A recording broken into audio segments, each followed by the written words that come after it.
throughout the session anyway. So sit where you're most comfortable. It'll be great.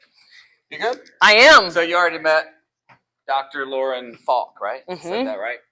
With Kinetic Sports Medicine and Performance. Yes. Right. So I want to thank them, and then Dr. Hannah. Dr. Hannah. And then Anna is our patient experience coordinator. You've got 3 people here.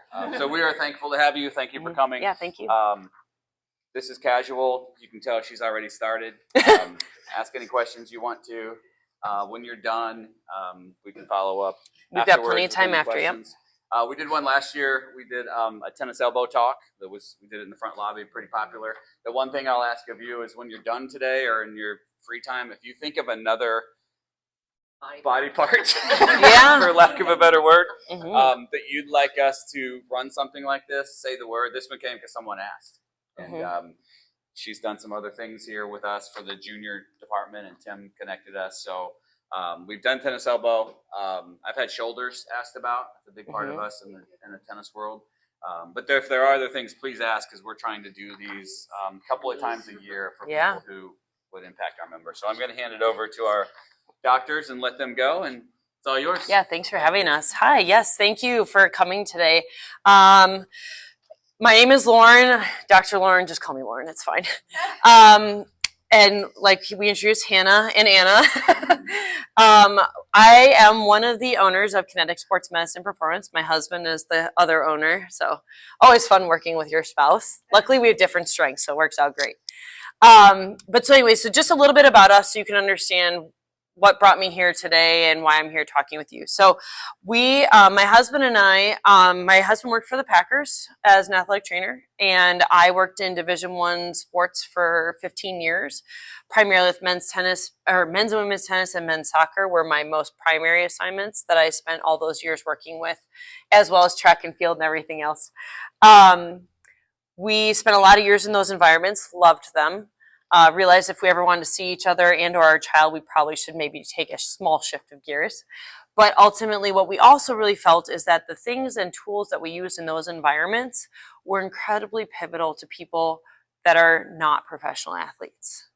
I always say, like, professional athletes, like, they could like look at a weight, blink, and they got stronger and their biceps got larger. You know, that's what they're made for, right? It's like pure genetics almost. That's what got them to that point. But we use a lot of science and a lot of, deep thought process as to like why we build someone the way that we do, or why they move the way they do, or what helps them get better. And that is just as important for an average population or a youth athlete as much as it is for those people. So we really felt it was important that we took the skill sets that we use in that arena and we brought it to a more general population. So our closest location is inside B Fitness in Delafield. We have another one near State Fair Park, but we treat anywhere from the middle school athlete through professional athletes, and we treat active adults just like you every day. And I think what's important is what we realize is that, so part of the reason why I really started to love rehab, because as an athletic trainer, it's more like the taping and the day-to-day and all that stuff, right? What I learned was that physical therapy, rehab, was just performance turned down, where I could focus it, make it palatable for you, and build you back up. Because my goal isn't to leave you in my office. My goal is to get you back on the court, enjoying and doing what you want to do. And so that's what our clinic and our whole like staff culture is built around, is that we treat you like an athlete as much as I treat the guy that we're seeing from the 49ers right now like an athlete, because you both are doing things that are active and good for your body, and we need to be forward thinking in that, right? So today we are talking about back pain. This is like my bread and butter, I can't tell you. Who here, so I'm going to take a little poll, not to like point fingers, but to better understand who's in the room, okay? Who here kind of regularly deals with back pain right now? Okay, perfect. Thank you for your honesty. So a couple of things. Do we have back pain away from activity? Yes? Yes. Do you have back pain with activity? Are they different? Like, do they feel different, I guess is what I mean. Sometimes, yeah. So might have different intensities or different sensations depending on what you're doing. Has it been going on longer than a few months? Oh yeah. Perfect. It always is helpful because so back pain can show up in a lot of ways, right? It could show up in our daily life. It could show up with specific movements. And sometimes those things kind of come together as like, it's almost like the trickle down effect. Like, oh, I did this one weird thing and that threw me off, but now all of a sudden I'm feeling it more and more and more. And we tend to treat back pain like it's the bad guy. And it's like, oh, my back hurt. I shouldn't do that. I should not do that. And oh, I shouldn't rotate because like that's when I hurt my back.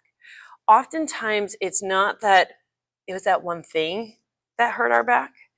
It was that our body was not well prepared for it. And it wasn't exposed enough to it. And all of a sudden, when you ask your body to do something it's not used to doing, it's going to tell you. And we need to better understand the whys and the hows. So we are going to talk about the back today, but we're also going to talk about other parts of your body and how those play into what we experience. Do we all play tennis here? No. You play tennis, you play tennis, you play tennis, you play tennis. What do you like to do? Well, I mean, I used to play basketball and soccer. Okay. For a long time, and now I just work out. And Sure. I stopped running because of my back, so I used to be a runner. Okay. That's helpful to know. Do we do other activities outside of tennis? Pickleball. Okay, love it. So more other version of racket sports? Yeah, walking is great. Wonderful. Cardio weights. Cardio weights, okay. Gardening. Gardening, love that. I'm in the fitness center a lot. Love that. Okay, I love all the variety here. So of those of you that mention things outside of racket sports, do we also have back pain in those other activities as well at times? Yeah, okay. See, we talk about exposure, right? See, we're speaking the same language. Our body doesn't love to be surprised by things. Absolutely. So I'm going to talk a little bit specific to tennis in terms of some of the requirements of it, but this really applies to everywhere in life, okay? So in tennis, it's a very dynamic sport if you break it down in terms of what the demand is on our body and especially our back, right? Because we have to be able to flex, extend. We have to be able to rotate, and we also have to be able to side bend, right? So we are hitting every job description of the spine. It does this, this, this, and this. And so we need to better understand how do we move in those ways? And if we don't, what's the barrier, right? So there's a couple of things. I love to draw. I'm a stick figures kind of person. So we're going to talk a little bit about like how the spine is designed, because this might also make sense to some of the experiences that you're having, okay? So we're talking about how it's designed, what its muscles do, and then how they all work together, okay? So the spine is designed, it's a nice little S-curve. This is our head, kind of. This is a very unique drawing. So our spine is designed as an S-curve, right? But oftentimes with time, habit, and age, it stops looking like that a little bit. We tend, instead of being here, we start to get here. And we'll talk about what that does. Absolutely. And just like if we had a desk job for a long time, if we carried kids a lot, if we do gardening in front of us all the time, a lot of our life brings us forward, right? So our spine is designed to be this beautiful S-curve. We have our brain and body were one of the smartest things ever created. It is meant to be this mechanical, like perfect mechanical thing. We just do a good job breaking it down. So when I look at this, when we talk about the S-curve first and why it's important and why we want to have that posture, right? So if you look at that versus kind of what we're talking about where that back gets flat, okay? So this helps us divert stress, okay? Because now that, like, if I'm taking a hammer and hitting down a line, that's only sending force here and here and here. If I take that hammer and pound it down a straight spine, you want to guess where that hurts? Right there, because it's collecting so much, or right here, because I'm putting a lot of work in there. And so alone, just by how we align ourselves affects where stress goes and how we use our back, okay? Coming back to this a little bit. So we'll return to that thought a little bit as we get to like what our body does and how it's supposed to do it, okay? So when we get back to the spine and how it's designed, so not only is it stacked to navigate stress, but it is also designed. The pieces of our spine are different at the top than they are at the bottom, right? Like at our neck, we have these very thin little cervical pieces. And then in our mid-back and our thoracic spine, they get a little bit bigger and a little bit wider. And then in our lumbar spine, if you've ever seen a x-ray of your low back, it's like these big bricks almost. They're bigger, right? They're bigger, chunkier pieces of bone. So and it is by design that we are built that way. So these tiny little discs up top at our neck are meant to allow you to turn. We should have the most rotation at our neck, right? We should have 180 degrees. So I'm going to call that mobility plus plus. You should be able to turn the most. Our thoracic spine gets a little thicker but stays wide, and that allows us to turn here. Okay? So we should also be very mobile here. If you have these bigger, chunkier bricks of our lumbar spine, those are not meant to turn as much. They can flex, extend, and side bend, but like, think about taking a couple of big bricks. Like, they don't want to twist and turn and move in all these directions, right? They're meant to be stable. Okay? So over time, when we work our back or ingrain certain patterns or encounter an injury, that all of a sudden our body is creating change. Okay? There's a reason why we shift gears. We get tight in areas. Like we talked about that flat spine, forward posture. Think about it. If I get like this, it's hard to twist and turn when my back is like this, right? So we get a little locked down. Our body, our brain is incredibly smart. It goes, oh, your middle back is tight. That's stable now. Huh, I gotta find somewhere else to move. You wanna guess what we do? We switch our job descriptions. And now our body goes, oh, well, I could twist and turn down here. And now all of our work is coming through one place where it's less intended to. It's not that it doesn't move there, but it's less intended to move there, okay? And so with that, now we're increasing stress in an area that our body's saying, hey, lady, what are you doing to me? I'm not made for this, and I'm gonna yell at you, okay? And so when we start better understanding, like, oh man, yeah, I actually realized, like, I, carried 3 kids for 10 years, and I was tight, and I was carrying all these bags and doing all these things, and I breastfed and everything else, and all of a sudden, like, I wasn't moving well through here. All of a sudden, I had this back pain. And you're like, huh, interesting. And when our body flip-flops its job descriptions, it adapts around that. And we start using our muscles differently, and we create new patterns, okay? And those show up maybe in regular life when we're walking around, but it sure shows up when we ask it to do something really dynamic, right? Because not only are we doing something dynamic, we're doing it fast. And our muscles have multiple job descriptions. They can flex, they can brace, and they can decelerate, and they can move fast. And we have to ask ourselves, are we meeting those job descriptions and preparing our body for those job descriptions? Oftentimes the answer is no. The question is how, right? And that's what we're going to talk about today. So when we talk about the spine, so here we kind of already got into this idea of like, where should we move and where should we not move, right? And there's kind of a hierarchy of how our body needs to function in order to meet performance. So if we look at this as our movement pyramid, okay, there's kind of 3 main pillars of what our body needs to move well, okay? So the first thing we need is mobility, okay? Because if I can't turn through my body, how am I going to teach it to move through my body, right? Like if I'm just stuck, can't do it anyway, so I can't get strong doing it. Then I need stability. I need to be able to protect myself. I need to be able to brace. I need to be strong at that point of impact. Because if I can't be strong and control my body, it's hard to be strong.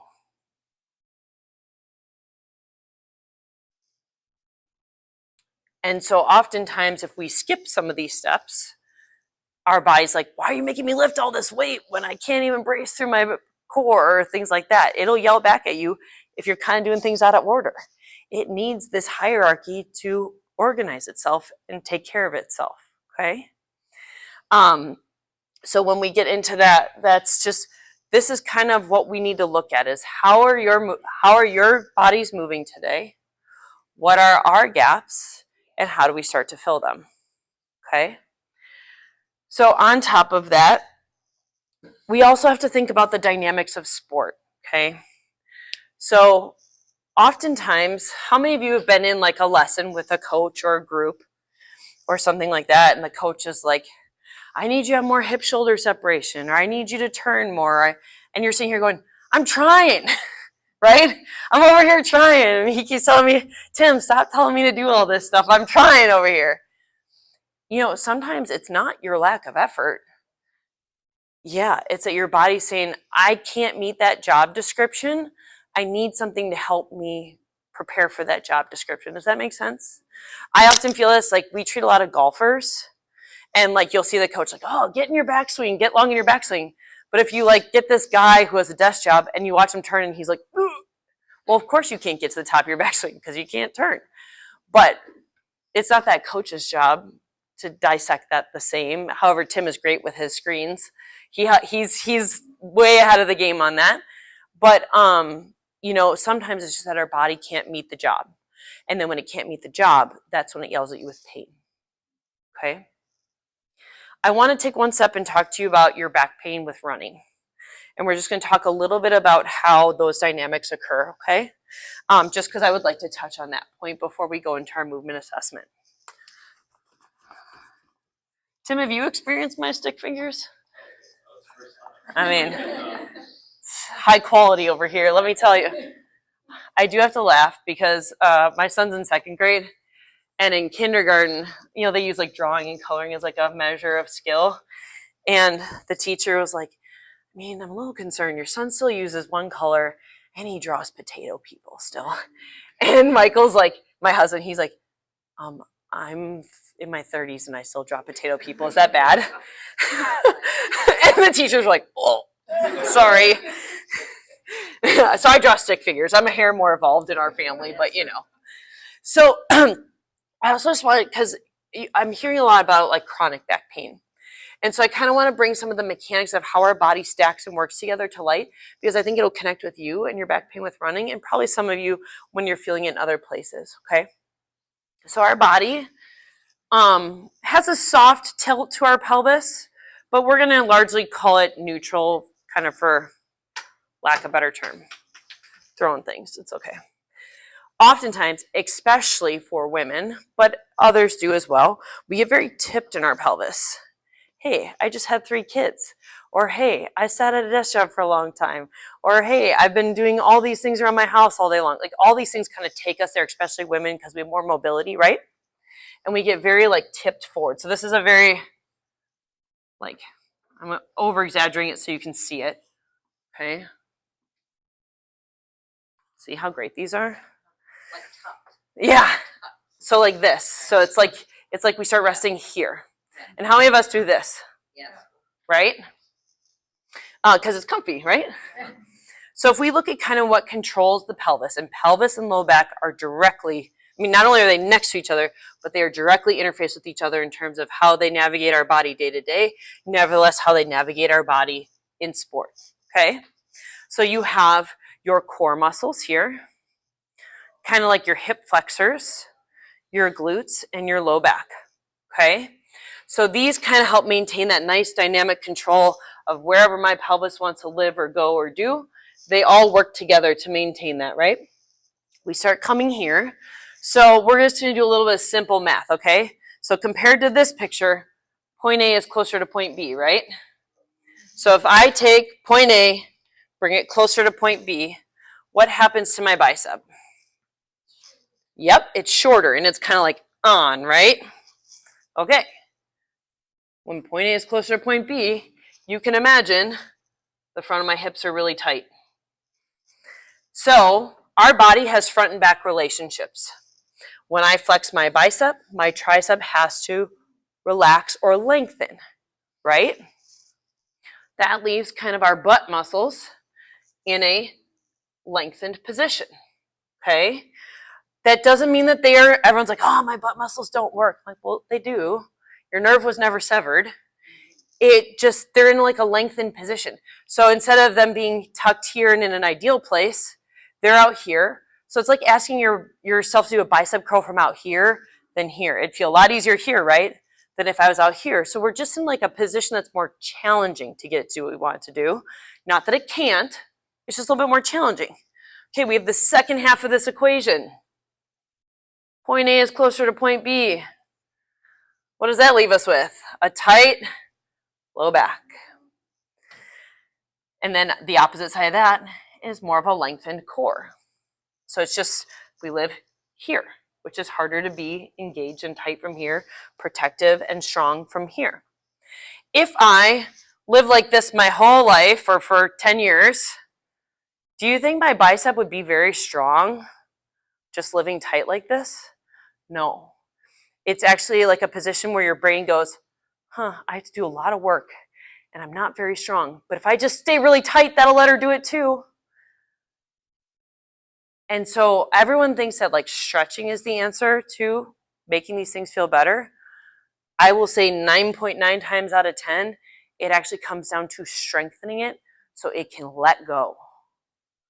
Because your body is smart. It goes, I'm not strong, I'm just going to do this. And then once it is strong, it goes, hey, I can do this. I can do this. So that is more of your key to unlocking a system that is irritable. And let me tell you, pain, muscular pain, often, most commonly comes from the fact that we are underpowered. Wow, hey, she wants me to go play 2 hours of tennis. What are you doing, lady? I don't have that gas in the tank. Oh, I'll just get tight. And then I'm also going to yell at you to tell you, hey, why are you doing this to me? Does that make some sense? Isn't that kind of funny? You're like, my husband makes fun of me. He's like, you know you do internal monologues for muscles, right? I was like, yeah, I do. It's kind of, why not? Give them a personality. So going one step further towards our back pain with running, which does happen when we're playing tennis or other things, right? Because you're like planting, cutting, landing. That our one last one that I'd really like to point out, and we will actually see this in our strength assessment too a little bit if you would like to do this part. So when we look at if we look at you head on, okay, I know these are great. Oh, see, there we go. Okay, so we have deep hip muscles in here, kind of in your back pocket. It's a collection of your gluteal muscles. They help control the position of our knee. So if you ever see like people run and they look like they're knocking knees, that's where that hip strength comes into play. If you've ever had tightness kind of shooting down the outside of your leg before or near the outside of your knee, that's coming from your IT band. Our deep hip muscles, their general job description is to kind of control that knee and where it lands. I call them your brakes. If our brakes don't work, we have kind of two options that our body resorts to. The first one is commonly taking that IT band that inserts here, and I call it your parking brake. It goes like this. Or if you watch me, if I'm weak in my hips and you'll see people kind of do this, right? You see like the hip dip, and now you're gonna stare at everybody on the treadmill and you're gonna see it, I promise. So I could either pull myself from below and fix it, or I can take my low back over here and do this. And you see how if this knee falls in, I can use this muscle right here to level my pelvis again. And that is a very intricate like moment in which everything is contracting to control us in that dynamic nature of when we're running, when we're cutting, when we're planting. And this is why and where back pain can show up in different places in our life, but all still be very intricately intertwined. This muscle right here is called your QL. It fans from your low back to the crest of your hip. And it helps with extension, rotation, and side bending, and pelvis stabilization.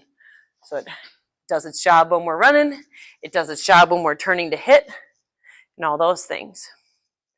So what happens is our body says, I'm a little weak in these areas, I'm just gonna tighten down, I'm gonna yell at you, I'm not gonna let you do your job. And in tennis, especially, we have to be able to separate and push and do all these things, right? But if our body says, I'm uncomfortable, I don't like that, what do? We can't do those things the same. That's often when we get that one-sided pain because one side's having to work harder to get something done. Or why you're like, oh, I go to my backhand and like I gotta like literally turn in order to do this because I can't separate. So there's a lot of things where maybe it shows up, the earlier signs show up of like, oh, I can't do this. It doesn't hurt yet. Like, I notice I'm not turning as well, or wow, I'm really side bending in my serve because I can't turn to get there. That's your body saying, there's a missing link, so I'm just gonna kind of slow you down here. And then eventually a straw breaks the camel's back and the pain follows. Does that make sense? Kind of even thinking about like your trajectory of what you've experienced. So what I would like to do is take the opportunity to let's understand where some of our things are. This is not a judgment by any means. Please, none of us move perfectly. But I want you to see some things about yourself because then at the end we're going to go through a warm-up and I want to see if we feel any better too. Because that's the idea of a body preparation, is it should help unlock a few of these things. I promise I am not curing anyone's back pain today, but that's also why I'm here to talk with you about these things. But I want to give you a tool for self-care and better understanding as a starting point, and I'd love to help you better understand your journey too. So we are going to start with some general movement, okay? We are going to stand first, and let's actually quickly go over, we'll actually use like where the bar is there, just for balance, because believe it or not, we're going to look at your ankle range of motion. Everyone's like, I thought I was here for the back. So ankle range of motion is pivotal. If you turn to look at me for a second. So when we look at sport, things happen from the ground up, right? My feet are in contact with the ground. If I cannot bend at my ankles to address a shot, what do we think I do? I do other weird things. So it starts from the ground of can I get here? Can I bend? So let's face the wall. This is a nice little kind of balance point. We're going to stand with like 1 foot forward, 1 foot back. And we are going to keep our heel planted to the ground. And we're going to bend at our ankle and see, can we tap the wall or can our knee go towards the wall? Should the foot be all the way up? So you can start close to the wall. If that was easy to tap the wall, see if you can scoop back a little bit. Let's see how far we can get from the wall on each side. Are you bending your back foot? It's just kind of following along. It's along for the ride. Yep, it's just along for the ride. Think of this as almost like a split squat. Good. Now switch sides and compare. So start a little closer to the wall on one side. And then if that's easy, you scoop back. And the first thing I want you to ask yourself is, were they the same? No. Was one different? Was one harder? Good. So these are also self-observations about some differences side to side in our body. Yes. That your dominant side is easier or not? It depends. It depends on injury history. It depends on mechanics, because I have some people that when I see them, if they can't turn through here, they will use their feet more, that they'll actually be tighter on that dominant side because they push from it more. There's a lot of reasons why you might be tight or not tight on either side. Nothing is like, not that one is better than the other or anything like that, but think about it, like if I'm uneven, you're probably going to play the least common denominator, right? So like if my left only goes partial, but my right goes full, I'm not squatting to the range of the one that moves freely. I'm going to squat to the range of the one that's stuck, right? So if I'm already here and I'm struggling to get low, how many times have coaches like told you like get low, you need to be able to move, right? You need that base to receive, to get low, to separate, all those things. Well, if I can't get here, I stand taller, and then all my motion comes from here instead of from here. And let me tell you, pushing from the ground is way stronger and more sustainable for a whole tennis match or training session than it is by constantly twisting and turning through our low back. Everyone's like, oh, my back hurts just thinking about it because I know what you're talking about. Let's come back a little bit more towards this way, and we're going to look at how we flex and bend a little bit more. What if you felt a lot of pain in your calf? So that's a great question. So oftentimes, so our calves, it's always good to dissect, why is a calf tight? Is it tight because it has had an injury history and it's naturally restricted for that purpose? Or is it because there's some weakness in there? And weakness, and this is a whole nother conversation for another day. I've done a lot of work in peri and menopausal women. Muscular aging is exponential for us. And in muscular aging, we are biologically set to lose strength. And when you lose strength, or you're not strong enough for whatever job description is at any time, again, that body resorts to tightness. So my question would be, is it that we're tight and truly restricted, or is it that maybe we have some weakness and our body is self-selecting to go to tightness to get that job done? If that makes sense. Sorry, I'm gonna have you stand for one more part. So we are gonna see how well does our spine bend and flex. And we're gonna kind of be looking at you too, because we can also give you kind of some qualitative comments about it too. So we're gonna go feet together, and we're gonna do a couple of these just so we can circle the room. And we're gonna act like we're reaching forward to those toes. I want you to move freely, move as low as you want, and don't overthink it. We're just kind of trying to reach like we're trying to reach towards our toes, and then stand back up. And just kind of see like, where are we moving from? We're looking at like, where does your back self-select to move? Are we rounded? Are we flat? Because getting our back to do all these job descriptions is very important. Feel free to release your neck so you're not looking forward.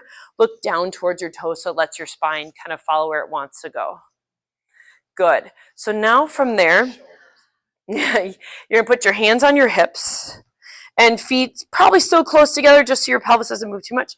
And just as far as you are comfortable, I want you to kind of like arch your back like you're trying to lean back. And just as far as you feel like you can maintain your balance, please.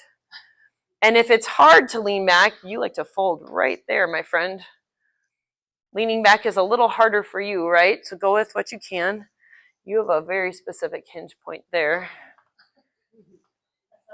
Yeah. All things that are manageable, you have a little bit of a hinge point here too.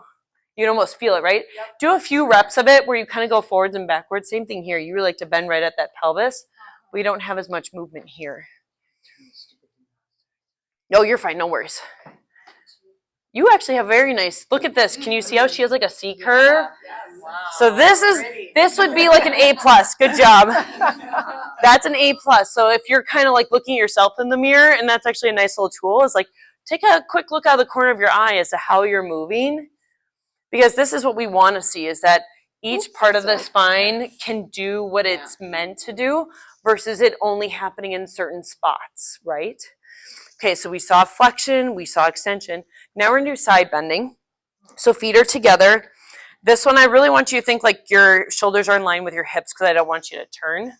And we're gonna try to like reach towards, like I'm trying to itch the side of my knee. And then the same thing, other side. You might notice one side feels tighter than another, or hey, oh, I could touch my knee on this side, but not on the other. Or you might feel a sensation in your back. This is all information, especially if you're feeling one side differently than the other. And again, what we're kind of looking for is that whole spine is kind of curving, but some of you might find like, hey, right here, I bend right here and that's it. And so if you kind of look at your reflection in the mirror, you can almost see how you have that, like you kind of like right here. It's like this part is straight, but this is where you like turn at your belly button. So that too, so this is a hinge point. So you can imagine when we see that, hey, I'm bending, flexing, extending, and side bending, like, hey, that's all happening right here. You can imagine why that one segment is angry at you. Because we were meant to be that S-curve and send work everywhere. If we're sending work to one place, it's going, what are you doing to me? I'm not meant for all this work, right? Last one, we're going to sit in our chairs. This is for the last of our spinal mobility, and then we have a few lower body things to look at real quick. We are going to crisscross our legs, if you can, and we're going to put hands across our chest. I want you to just scoot enough so you're not leaning on the back of the chair, because we are going to sit and we are going to turn like we're trying to look over our shoulders. Hannah and I are going to come around, and I'm going to see how far you turn. So turn towards your right. Yep. Yeah, I can imagine, and we can talk about why that happens too. So if you notice, if we come to you, you have really good range. Same thing, other side. But what I would say is these are all fixable and obtainable things. Yes, that's good. Let's go the other way now. Oh yeah, you're super tight. And you're more restricted this way than you are going to your right. Okay. Did you notice that? Maybe. Turn that way now. You have a hair more, but notice how I can turn you more here? Mm-hmm. So I think for you, we have some reasons like better understanding why are we so tight as a starting point, because we have to almost get you more mobile so you can move is where your block is starting, if that's connecting. Yeah, for sure. So if you noticed, as we went around, if you turned, and then when I came by you, I was able to like eke out more turn, that tells us, hey, I know how to turn this much, but I actually have more available. My muscles just don't know how to use it. And so that is where strength training for these things, having specific exercises to remind our body how to do these jobs is so important, because it's just saying, hey, I could do this, but I don't know how, so I'm only going to do this. And then when it says I only know how to do this, we start doing it in other places. Does that make sense? So sitting here, there are other things that come into place. Like we just showed you how our feet come into play, right? Our feet and ankles come into how my back works. Who knew? We're also going to look at our pelvis and our hamstrings and how those play in too. Because think about it. My hamstrings attach here at my butt. And if they're tight or there's something going on, that's going to tug on my pelvis. We talked about landing in that flat spine situation. There are reasons how those interface with this too and come into play of how it could release our back or not, or play a role in that. So just sitting tall there, and your leg can stay on the chair, but I tend to put my hands under the leg too. I want you to take your toes up, and we're just going to straighten one knee and kind of keep it roughly straight in front of you. Good. And I want you to pay attention. Yeah, you might, they're working actually in this situation. And I want you to look to see, like, what does that look like? You're going to do 3 to 5 on one side and 3 to 5 on the other. We can look at this and say, hey, do these look even? Does that feel tight? Maybe this feels good. I will ask you this. So a lot of you have very normal range of motion looking at you here. Do you ever feel tight in the back of your thighs? Yes. Do we have a guess from things I've been telling you about why you might feel tight but you aren't tight? Well, obviously something's out of whack. It's our body telling us we need more gas in the tank. Because if you have full range of motion, clinical range of motion, but your body is telling you, you come off the court and it's like, oh, I'm so tight. That's your body saying, hey, yeah. That's it saying, hey, lady, you played 2 hours of tennis and you only had an hour of gas in the tank. So I decided I'm going to get tight. And that's how we're going to survive this second hour of tennis. That's what it does, is it gets smart. So for you, just as you're kind of thinking all these indicators that your body is giving you, and you're like, wow, you know what, you're right. I actually do sometimes feel tight in the back of my hamstrings, but you're telling me my hamstrings are normal. That's the disconnect, is that there is you need gas in the tank, is what that's telling you. I'm telling you, aging is not for the weary. It takes work. And I will fully subscribe to that in every way. One last thing that comes into play too, we're going to kind of hold our foot there too. And what we're doing is we're going to look at our hip rotation. So just like you were holding your leg to do the hamstring thing, we're going to turn our heel out. And we'd love to see, drop your knee just a little bit. There you go. Now go again. We'd love to see about 45 degrees of a turn. I know. And then, to stay straight up, right? yeah, straight in front of your hip bone as best you can. And then we're also going to go turning in, and we want to try to see like 45 degrees. He's here. Mm-hmm. Yeah. That means that we need some work. Cramping is literally your body saying like, holy cow, you're asking me to do something I'm not used to. Try your other side. And we're going to talk about what these mean. It's hard, isn't it? It doesn't want to move, right? So a couple of things clinically, what that tells me, okay? So especially turning like this, it is not uncommon if our pelvis is really rolled forward, we kind of blocks that ability to move. But sometimes it can also be that we are weak or just have some wear and tear too that have come into play. Hip internal and external rotation is very important for running, is important for active movements, because if you watch my hips, they don't stay perfectly straight, right? I have to rotate into my hip to rotate out of my hip to do these things too. So again, if I have restrictions or restrictions or restrictions, it sends the workload to our back. So these are ways that I want you to start to make these self-reflections of like, okay, yeah, I actually do have a few things in here. Our last thing that we're going to do is a single leg squat-ish. I promise. So actually, if you want to stand next to your chair, the back of your chair, and you could just scoot around the back of it. I'm going to hold like this, okay? So if you want to do a true single leg or you feel confident, you can have either fingertips or no hand, of course, and it's here for balance. If you don't love that, we can have hand for balance. Or if you're like, Lauren, I have not stood on one leg in 10 years, what are you doing to me? We could put our back toe down here, and that should help you feel comfortable. We are going to do a couple of single leg squats, just challenge by choice with your level of comfort, okay? So I'm going to kind of show you what that might look like in a couple of the different positions. We might be here, going like this. I might be here, going like this. What we are looking at is what is your body doing while you are moving like that, because let me tell you, every time you walk, every time you step up the stairs, every time you run, that is a single leg squat.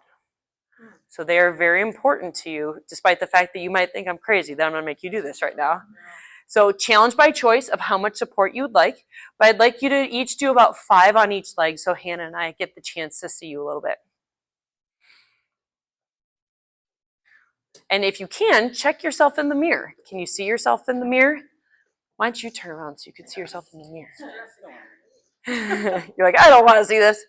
But do you see the hip dip and the knee in? So this is a reflection of that deep hip strength and how it plays in. Use your reflection. See, without trying to correct, can I keep my knee and toes? Yeah, keep that back toe down for balance for me like this. Oh, okay. That'll give you some more comfort. Good. Switch sides. Good. Same thing other side. Can you see how even like you're tall, so you have an extra challenge. Your body will want to protect itself and stay a little tighter. But see how that knee wants to kind of go in and that hip wants to dip? Compares. Yep. Do you have an injury history on that side? If you don't mind me I asking. have 3 bulging discs in my back and Okay. some tears in my left. So challenge by choice, please. But there are things that we can do to strengthen you up to better have a supporting system for that situation. Because it is not an end-all, be-all just because we have bulging discs, which is a good thing for you to know. Because the more I can control the controllables around it, the less stress goes here. Did you notice how your knees are moving? Okay. Yeah. Let's see your other side. This is hard. That one's a little tougher. And so left hip correlates with right low back more commonly, if you've ever noticed anything like that. I can tell you strength train for sure, but you can see that there's some small differences side to side. And again, if you have one tire that's at 90 and one tire that's at 80, you can imagine how those things can also be cumulative. Perfect. So we are going to take kind of some of these things that we know about ourselves and kind of keep them in the back of our mind in terms of saying, and I'm happy to speak with any of you afterwards about what that picture looks like.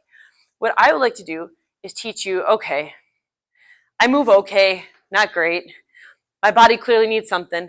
Let's have a plan of something we can do to take care of our body before we choose to go exercise, or before we choose to go play tennis, or even before we go out to choose to garden.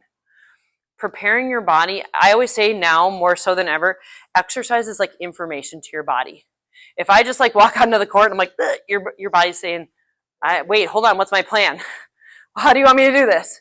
Especially with aging, that warm up, that preparation, it reminds your body, oh yeah, I do have this movement. Oh yeah, I can do this. And so that's a very important step to this, okay? Part of our warm-ups, and luckily, usually you tend to have the habit of like hitting with someone first and things like that also to get your body warm, I hope. I know not all the time it works out that way. But this is a great starting point as you're preparing to get onto the court. or you're on the side or things like that, okay? So we talked about this. You actually mentioned about your neck being stiff. That mobility thing here, we talked about that mobility plus up here. We have to start from the top down. We have to loosen everything up, because if I just loosen up one part, but I don't address the others, it leaves me mismatched, right? So the very first thing that we start with, and I will give you guys these cards when we finish, so don't feel like you have to pay attention that much. You can just follow. Goes great in your exercise bag. Can follow you around in the gym. We're going to start with what we call a standing spinal flow. And do this to whatever range you feel most comfortable, okay? So you might be able to bend a ton, you may not, and that's okay. But I want you to listen to your body where you feel comfortable moving through. We're going to start at our neck. So we are going to take our hands and lock them behind our low back. That helps us stretch like right here much better when we lock them down and kind of like, I'm like shoving them to my back pockets. So here we're just kind of waiting to get on the court. So we're going to start with 10 movements each direction. We're going to start with taking our head side to side. And just within whatever range you feel comfortable, you might notice it starts a little tighter and then gets a little looser, or hey, I can only start in one place and now I'm going farther. Motion is the lotion, we say. So we go side to side. Now we're going to turn and look over our shoulders. And I really want you to think about leading with your chin, not leading with your ear. Because I could turn and kind of go like this, and I'm not really actually turning. I want you to think about like chin to shoulder, chin to shoulder, chin to shoulder, chin to shoulder. Now we're going to go up and down, chin to chest, to the ceiling, chin to chest. Yeah, honestly, I always tell people, I'm like, you're going to think I'm crazy when I make you do this. And then afterwards, you're going to be like, wow, I feel so good. You're fine, no worries. So after our neck, we're going to then move to our upper back and our rotational components of our spine. You can relax your feet, feel comfortable. And we're just going to start with like turning. I always tell people I pretend like I'm holding a ball in my hands. And we're starting with small turns. But I want it to be that our shoulders are turning. And notice I'm going to get a little bigger, and it's okay if my hips start to follow, because we don't just like lock our hips forward when we play tennis, right? We have to move too. And then I want you to get the movements a little bigger as you feel comfortable. And then another trick too is, as you start to feel comfortable with it, a little quicker. Because when you play sports, you got to move quick, right? So if I do things like this in my warm-up, do you think I'm ready to go do this? No. So this is a great way to kind of work our way into it. Cool. Is it good to try to bend a A little soft, yeah. I mean, we want our body to be athletic and connect, right? Yeah. And that's okay. Now we're going to do diagonals. So we're going to take that ball, and we're acting like we're throwing it over our shoulder. So we're going to come down to our hip, throw it over your shoulder. And we're going to get a little bigger, and we're going to let our hips move a little bit more. And then we might get a little quicker if we want. It's all, again, like I said, challenge by choice. 2 more. Good. Now switch diagonals. So we're going to go from one hip to the other. And again, challenge by choice. Starting small. I love starting small because you get the essence of like, hey, I'm turning my shoulders. If I start big, I forget about turning my shoulders. And we're going to get a little bigger. And a little bigger. Throw that ball over our shoulder. Really feel like you can almost look at the wall behind you a little bit on that throw. Because if we're serving, we have to open our whole upper back up to go, right? 1 more. Perfect. Now we are going to go forwards and backwards. So I want you to move in a range you're comfortable with. So we're going to we're pretend like we have that ball in our hand. And we're going to go from here. And we're going to take it up over our head. And we're going to we're going to start small. And get a little bigger. And a little bigger. And again, just moving to ranges you feel comfortable. And then maybe if you find that range, maybe I do it a little quicker. Or I feel my hips are helping me load into that. Because like if hips come forward, that's a part of how we move in our spine. We don't just isolate it. Good. And then our last one, we're going to put our feet together for this. This is a hair slower because we're being very intentional with our ability to turn. I'm going to take my hands and I'm going to turn and I'm going to act like I'm pushing the wall away. And then I'm going to turn to my other side and I'm going to act like I'm pushing the wall away. Because think about it, when we turn, when we serve, we have to really turn our body to address the ball, right? So we are very intentionally saying, hey, I'm warm. I could probably turn a little bit more now. push and push and like extend those arms, right? Arms are an extension of our spine. We have to move. Perfect. 2 more. 1, 2. Perfect. We feeling a little bit warmer? Yeah. Isn't that funny? Yeah. So simple, and yet we feel warmer. Our next one is we want to loosen our hamstrings, and honestly for you, mobility is just as much strength as it is mobility. None of us shown to be tight here, but we want to be prepared. I want fingertip balance on the chairs. So this could be done, near the wall in the hallway. It could be done using the posts, by center court, things like that.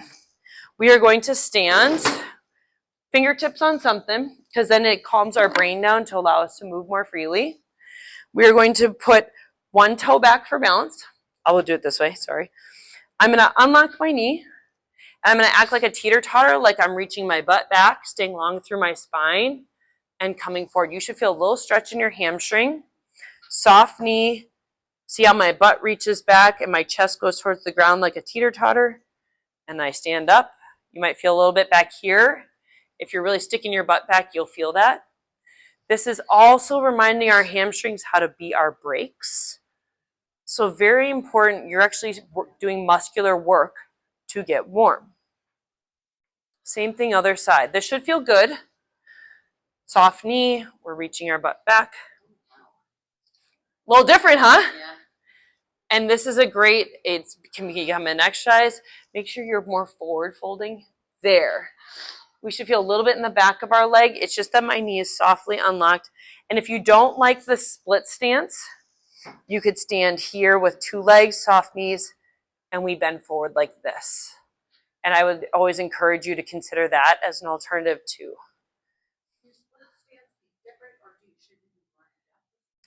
I just like it to be kind of under my hips where I feel balanced. You shouldn't feel like you're on a tightrope. It's a very comfortable position, so you feel balance and control. But double leg is a very fair alternative for this, and it's already warming up our back muscles to control our spine, and it's working on engaging our hamstrings to control our body. So I'm not just stretching them and putting them on vacation before I go do my workout. It's that I'm saying, hey, turn on. It's your job to control me now, if that makes sense. And that little tension sensation you can feel. If you don't feel that little tension sensation, does that mean I'm doing it wrong or? Not necessarily, but we can. I have tight hamstrings. It might actually be, the tightness sensation for you might be a strength related thing. So you may just barely feel something, or it just might feel like you're working. And that's okay. And hinging and bending is a great way. And we can always look at you afterwards too to kind of just double check that. From there, we're gonna go over to the bench at center court and sit on our bench. So have a seat on your chair. Now we need to be exponentially more intentional about that ability to turn, right? That was hard.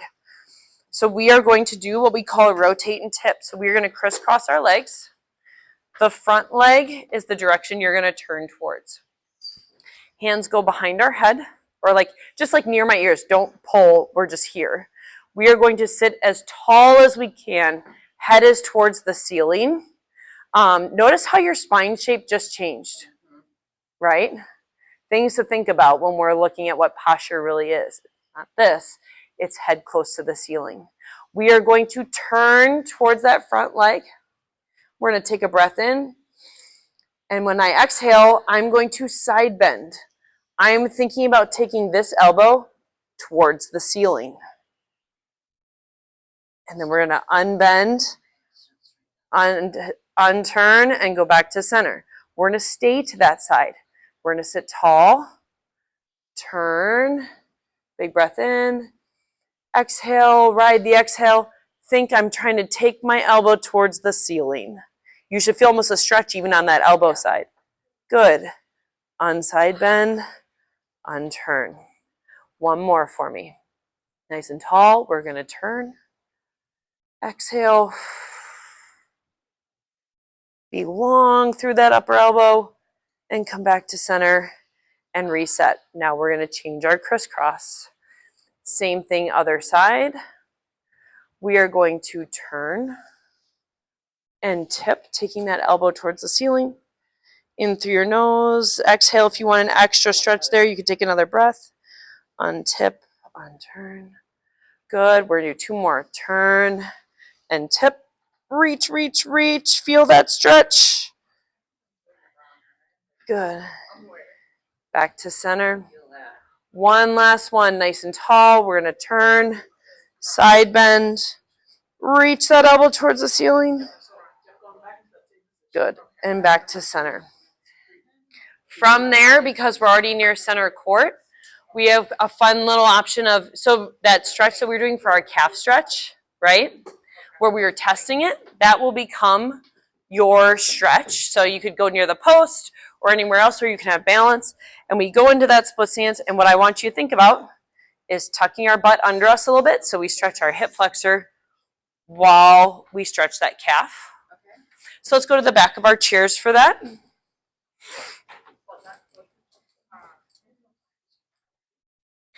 So we're going to be in a split stance. I want you to be a little tall and feel like I'm tucking my pelvis under me. You'll feel a stretch. That's that hip flexor in that stick figure. And then we're going to bend at that ankle to stretch the ankle and come back to center, keeping our core nice and tight. Butt is tucked under us. So you're getting like a triple whammy of stretches right now. One more.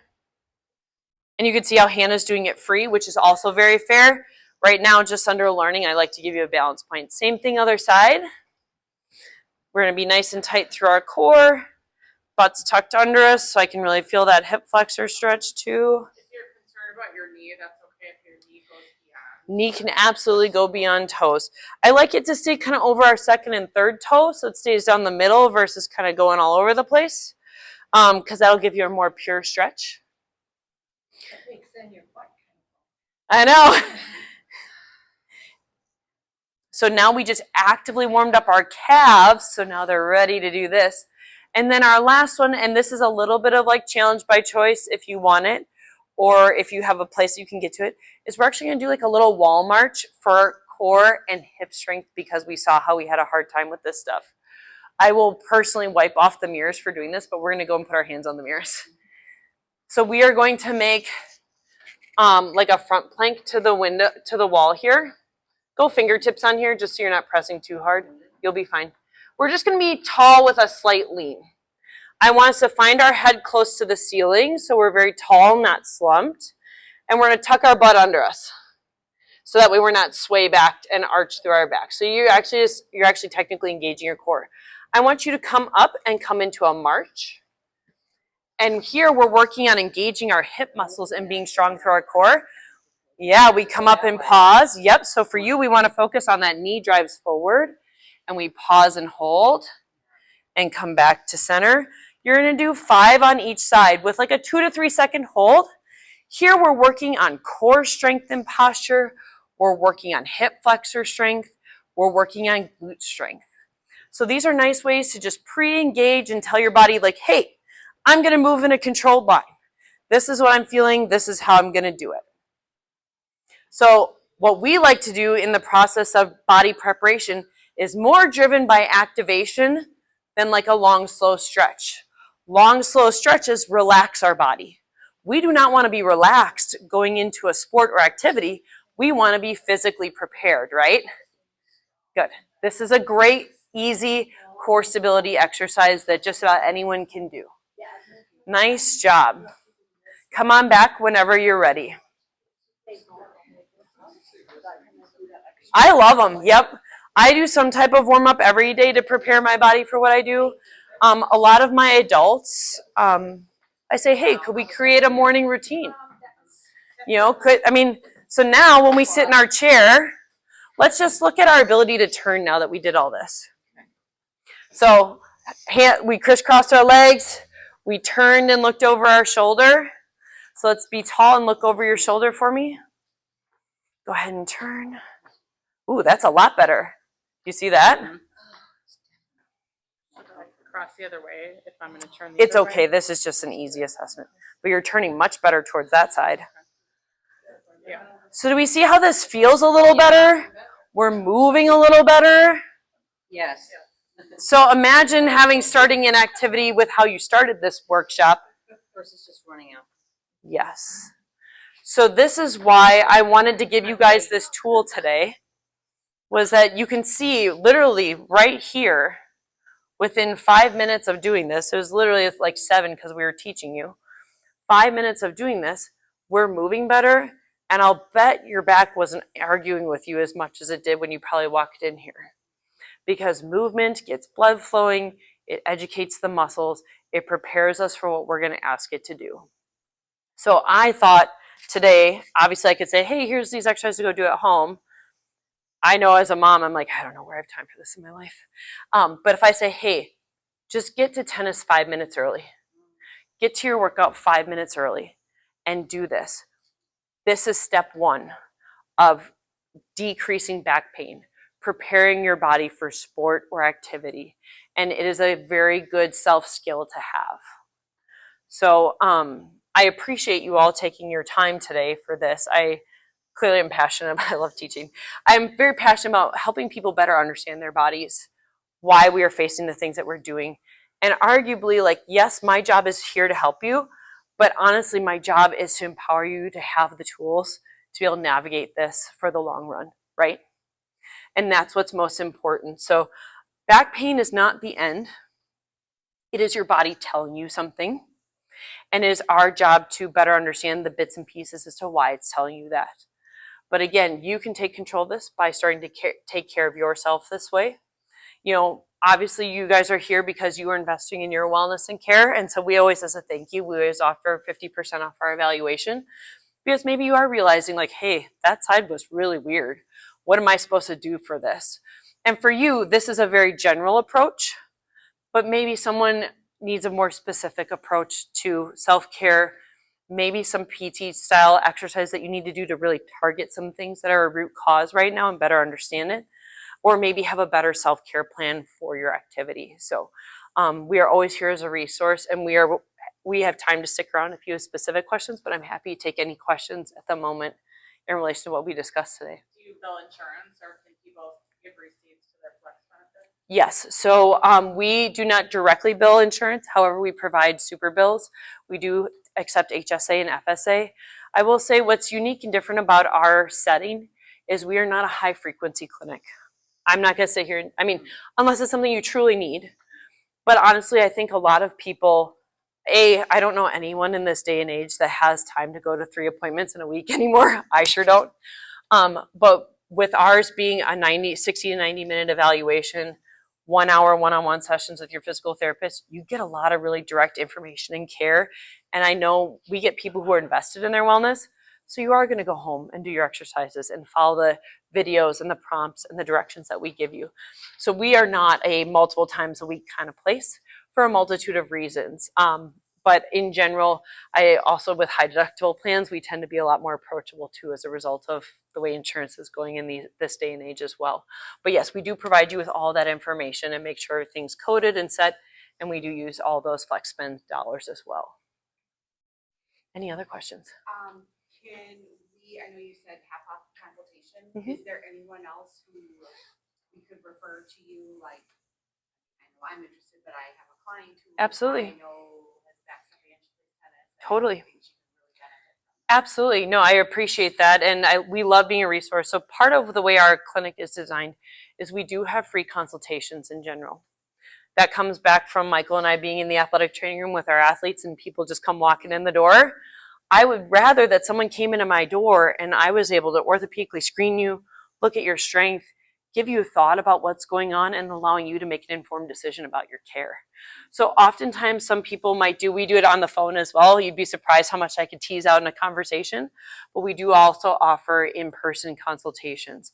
Anyone that comes from the WAC gets a 50% off an eval anyways, so I can give you the card that has the code on it. But in general, our full evaluation is usually $249, so obviously essentially $250. I'll do the easy math. So for $125, it's a 60 to 90 minute visit that where in our visits, very different than a traditional setting, as long as it's appropriate. Not only will you do movement assessment, orthopedic assessment to make sure we have no major concerns that need to be referred, but we also do strength assessment. So I would look at your hip strength in 4 directions and check what that balance is. I would look at your quadriceps and hamstring strength to make sure that you have the engine that you need to do what it is that you need to do. So it's a very detailed assessment that does a really good job of like laying out the path, because we're doing more than what meets the eye. So it's a very helpful thing. And honestly, I will say this too, for people who've been in pain for a long time and people who have like tried things and it didn't work, and we put them through this assessment, it helps it finally make sense, which I love, because you're like, oh, wow, that leg was down 30% this whole time. Maybe that's why this is happening, but no one found it. But you're like, oh, I get it. I'm not crazy. And that's a very helpful thing, is knowledge is power, right? And it helps pave the path for sure. But yeah, I can give you some of those cards if that's helpful. I will take them, like, because I'm one of the trainers too, Yeah. so I can share with my department. I appreciate that. Yeah. Yeah. And we can always chat about like conversations. I love even just educating other staff. I love having that conversation. Believe me, I could live here, honestly. Thank you. I would love to talk with you after for sure. Yes. Comment on pricing after the assessment? Sure, absolutely. Sorry, I'm like getting dry in the mouth. The hazards of talking this long. So we always do our discount evaluation for anyone that's a WAC person, or if you've attended a workshop. Our pricing ranges.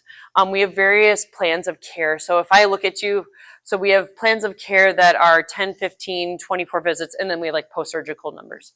So it's my job when my clinician assesses you, my job, her job, everyone's job, to look at you and say, okay, are you like a small, medium, or large project? And I mean that in like, I have to think about planning. Do you know what I mean? Like, is this a couple weeks? Is this a couple months? Is this a lot of months? Based off of that, we make our recommendation for packaging and kind of like almost laying out the plan. Like, hey, I'd like to see you once a week for the first 3 weeks. After that, we're gonna space out to every 2 or what, you know. And then oftentimes we get people that are more in like a maintenance phase. They see us once a month, so that way they have their self-care plan all the time. So with those packages, the pricing changes and decreases. So a single visit in isolation is $229. But then it drops down to $195, $185, $170. Like they drop down in the tier, because the more frequently you're there, it's kind of like the more you're investing in your wellness, the more we're investing in you. Is kind of how that works. But I always look at it as not as a visit count, but more like, how am I helping you get out of pain? Step 1. How am I helping you get back to what you want to do? And then how am I helping you achieve your goals? Because oftentimes physical therapy stops at, oh, you feel better now. Your knee doesn't hurt. You're good. That's also why we are the model that we are, because I don't have a barrier to when care stops. Because let's be honest, you're in for your knee and then you're like, oh, I tweaked my back. Well, great. We're here for it. And that's what's nice, is there's no barriers to care in that situation as well. And very rarely is something isolated. It's often very multifactorial, and that leaves no red tape for me to take care of you, if that makes sense. Other questions? What does it mean if you primarily have back pain when you stand? That's when I see it. Absolutely, great question. So there's a couple of things that come into play with that. What do our mechanics look like, and how is our body doing its job? Step 1. Sometimes that can also come down to how prepared is it for that. When you're staying for long periods of time, that tells me fatigue. And so when fatigue is involved, the root of that is a strength-based thing. And making sure that we're preparing you for the job descriptions of that style of strength. And also for me, it's also like, are we moving in one big chunk? That like that one area is doing all the work. Do I need to free you up so our back knows how to move properly again? Because sometimes when that system comes back, it also decreases the stress in that area. But right now, just listening about like standing for a long period of time, it would make me ask about, what is our supportive strength from here? And then what is our endurance from here? Other questions? Yep. Let me tell you, really funny. I worked with Mark Hetman Soccer for a long time, and I used to make them do this like intensive warm up for their butt muscles. And at this time, we were really bad. We were like last in the Big East, and all these 20-year-olds are like crying and complaining to me about this. And I said, hey, we may be the worst team in the Big East, but we will definitely have the best butts in the Big East. And one of my students actually made me a T-shirt that said that. I was like, they're important. They are important. They are your workhorse. There's no doubt about it. Your hips are your hips and your legs are your workhorse. And honestly, tennis, it just doesn't get like, we see turning And your legs do not get enough credit for how much they are important in this sport. It loads you. It keeps your ground strokes under control. It's what makes your serve explosive. These are where we want our work to come from. They're the biggest things on our body. But we have to allow them to do their job, right? And the more these things are under control, the easier life is for sure. So yes, any other questions? I hope this was helpful. Did you guys learn some things about your body? Absolutely. So we have handouts for you. If there is something, if you're interested in looking at scheduling something, Anna's here to help us with that and things like that. I do have the 50% off card if you just want to, if you want that QR code for later. You are going to be getting an email sequence from me, like I said. The first one will have the videos of these, just so you kind of have a reference point. And then there'll be a few follow-up articles just about like tennis wellness, body wellness, things like that. That just like food for thought more so than anything. We're not trying to spam you by any means. We like using our blogs and our posts and our podcasts to help arm people with information. So thank you for your time. I really enjoyed being here. You guys had great questions, great examples. And please know, and you're welcome to take our card, and our phone number and website is on the bottom. We are always here if you have any questions. Like I said, we do that free consultation. Like, I kind of almost hope that people use that versus going to the doctor first. I'm like, because I could point you in the right direction, probably faster than a GP can at times. And I could tell you, like, is this a big issue or not? Do you need to see a doctor or not? Like, that's what we're here for. And we enjoy doing it. We have very broad hours. We have a bunch of clinicians that treat till 7 or 8 o'clock at night a couple days a week, especially right now during school. In the summer, we adjust up a little bit just because people's schedules are a little bit more flexible, and we do have a few earlier morning slots as well too. We have a mixture of opportunities there. So our biggest thing is that we find something that fits your schedule and a clinician that best fits your needs. We have very strong clinicians, but sometimes we have people that have subspecialties that if we hear something that kind of triggers us, we want to make sure you're with the best fit. So you have a free consultation, and then that will determine if you have a further evaluation? You do not have to do that as a step process. A lot of people will say, hey, I definitely know that I need some exercises and some help. I'm going to bypass that first step. More or less knowing that it's a tool there for you if you need us. Or if you have someone that's like never met me and you're like, well, just go talk to her first and then you're good. There's a tool. But it's not an entry point per se, if that makes sense. I'm thinking of my son. Yeah, absolutely. And it's funny, we treat lots of families. We start with one, and then the next thing you know, you have like all their kids, because people just know what they're getting when they come in our doors. And that's what we like, is that we know families, we know people, and we know that they trust us. And that's the most important part of everything. But again, thank you for your time. I'm happy to stick around if you